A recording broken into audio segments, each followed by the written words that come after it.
대통령 선거 기간 동안 당시 문재인 후보에게 가장 우려되었던 부분은 다름 아닌 안보관, 특히 북한을 바라보는 관점과 앞으로의 대북 관계의 설정이었습니다.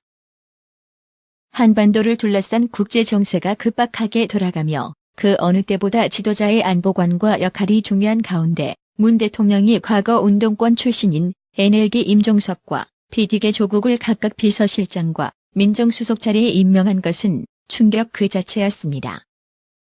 그것도 모자라 임을 위한 행진곡 재창과 국정교과서 폐지를 지시하며 본인의 색깔을 그대로 가감없이 드러내고 있습니다. 그렇다면 문재인 정권 출범에 대한 북한의 반응은 어떨까? 북한 노동당 기관지 노동신문은 11일 문재인 정부를 향해 대북 강경책을 폐기하고 천명한대로 연방제 통일로 정책 전환을 촉구했습니다.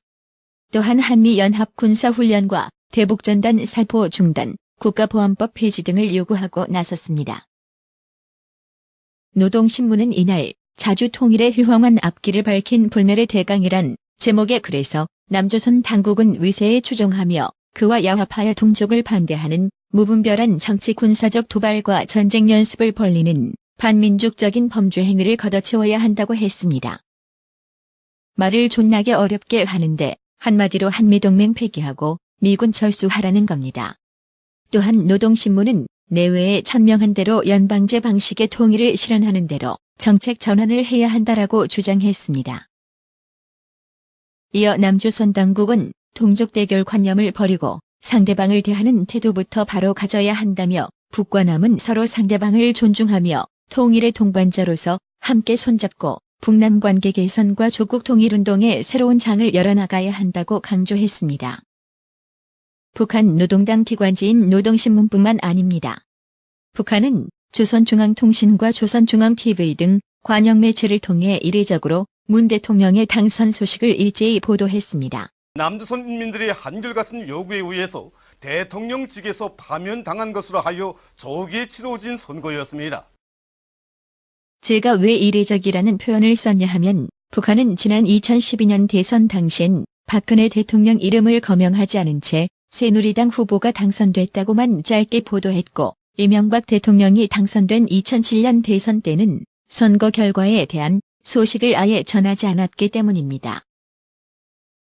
앞서 보신 것처럼 남한의 친북 성향의 정권이 탄생하며 북한은 다소 고무적인 모습을 보이고 있습니다. 그런데 여기서 우리가 주목할 점은 연방제 방식의 통일을 노동신문을 통해 주장하고 나섰다는 점입니다. 연방제 통일은 문재인이 지속적으로 주장해온 통일 방안입니다.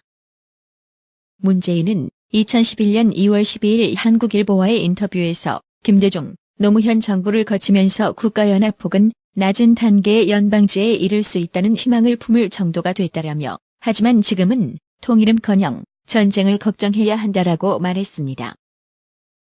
이뿐만 아니라 2012년 8월 20일 현충원 김대중 3주기 추도식에서는 김대중 대통령이 꿈꾸셨던 국가연합 또는 낮은 단계 연방제 정도는 다음 정부 때 정권 교체를 통해 반드시 이루겠다라고 말하기도 했었습니다. 그렇다면 연방 통일 방안 또는 낮은 단계의 연방제는 무엇일까? 국가의 존망이 걸린 문제이므로 잠시 설명해드리겠습니다. 문재인이 말했던 낮은 단계의 연방제란 대한민국의 자유민주주의 체제와 북한의 김씨 일가 1인 독재 체제 성격인 사회주의를 그대로 두고 연합하여 하나의 연방국가를 만들자는 것입니다.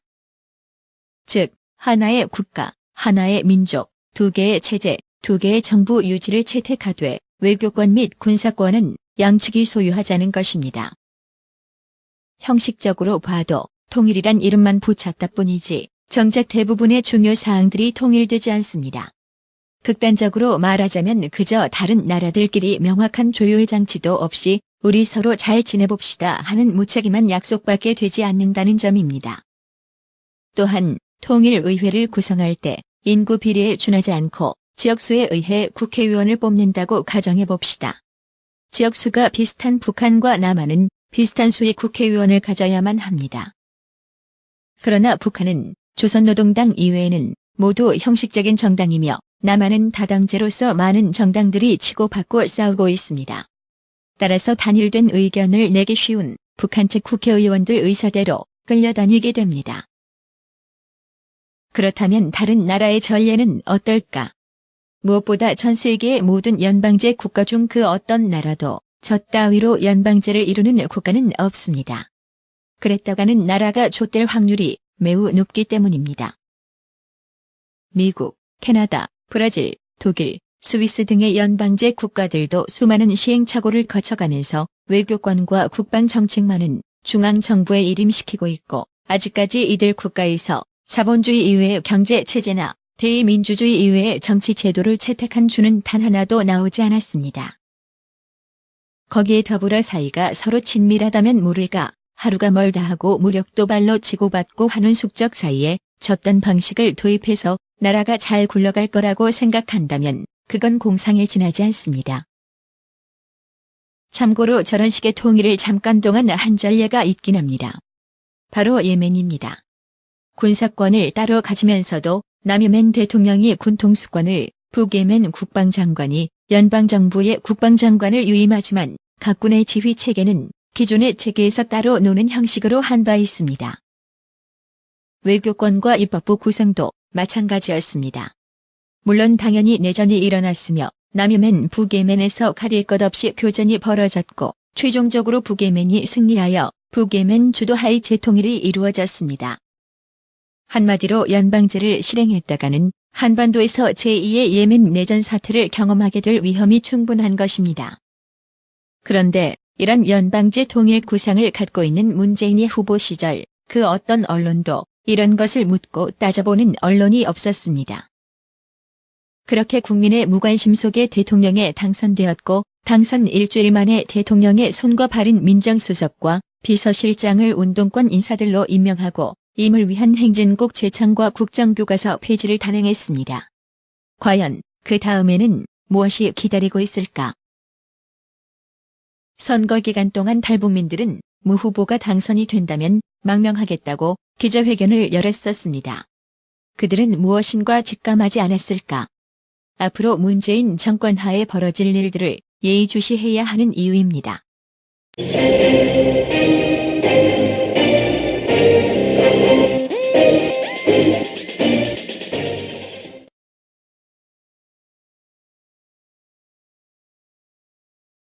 현충원 김대중 3주기 추도식에서는 김대중 대통령이 꿈꾸셨던 국가연합 또는 낮은 단계 연방제 정도는 다음 정부 때 정권 교체를 통해 반드시 이루겠다라고 말하기도 했었습니다. 그렇다면 연방 통일 방안 또는 낮은 단계의 연방제는 무엇일까? 국가의 존망이 걸린 문제이므로 잠시 설명해드리겠습니다. 문재인이 말했던 낮은 단계의 연방제란 대한민국의 자유민주주의 체제와 북한의 김씨 일가 1인 독재 체제 성격인 사회주의를 그대로 두고 연합하여 하나의 연방국가를 만들자는 것입니다. 즉, 하나의 국가, 하나의 민족, 두 개의 체제, 두 개의 정부 유지를 채택하되 외교권 및 군사권은 양측이 소유하자는 것입니다. 형식적으로 봐도 통일이란 이름만 붙였다 뿐이지 정작 대부분의 중요 사항들이 통일되지 않습니다. 극단적으로 말하자면 그저 다른 나라들끼리 명확한 조율 장치도 없이 우리 서로 잘 지내봅시다 하는 무책임한 약속밖에 되지 않는다는 점입니다. 또한 통일의회를 구성할 때 인구 비례에 준하지 않고 지역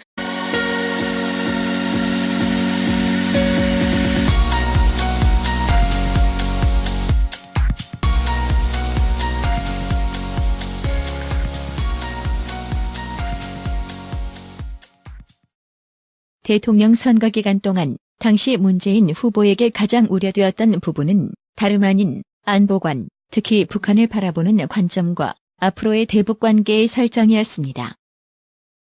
한반도를 둘러싼 국제 정세가 급박하게 돌아가며 그 어느 때보다 지도자의 안보관과 역할이 중요한 가운데 문 대통령이 과거 운동권 출신인 NLD 임종석과 PD계 조국을 각각 비서실장과 민정수석 자리에 임명한 것은 충격 그 자체였습니다.